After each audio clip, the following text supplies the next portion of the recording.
हां क्यों रना पानी तो खड़ी आ। हां हां अच्छा की रही छो तो करे कादे मरी अरे बस कर पानी वट मरी वई पानी वानण में भी तप चढ़ी दो घर जो कम करण में तप चढ़ी दो हने दिस मां चाहे घणो नगला किथे इन रखती है मानी न जाए बस यार बस मानी जाता ना नड़ ये मानी जे कर रे आए बिठवा है तो कदे को घर कटी छे चुप कर ते दिस त सही खंगी गंद क्यों ताई भजाई मुजरा तो पानी भरया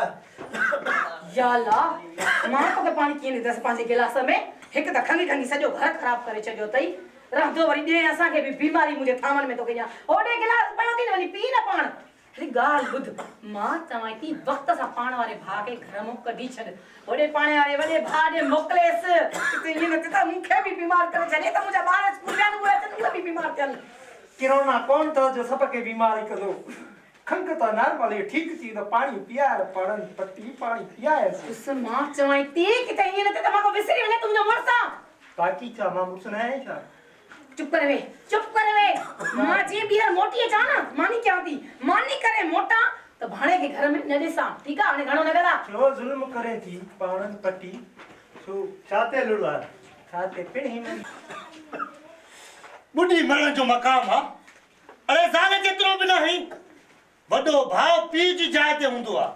अरे उन्हन को पुछ के भाइर न आइन ए उन्हन को पुछ के हेड़ा सहारा न आइन अरे एकड़ी जाल जे करे तू भाई जी टके जड़ी इज्जत करे तो भलो करे तो सफा किनो दियो आ क्यों वरी अरे सफा किनो है बेती तो दियो आ चढ़ भाई जी इज्जत न तो करे मां तू जू गालियो सब बुधियो हां तुझी चयो मां ने के कद जे को पुछ दे तो माई ना उन का पुछ उन जे घर में था टके जी इज्जत ना है तुझी चावरे मां माई कदा मां जे करे अरे हेड़ा भाई बुजुर्ग का रब सब के दे ओथो दा तू मासा गड्डू थी हल किराना बस छड़े मत मंजी बिचारा कावड़े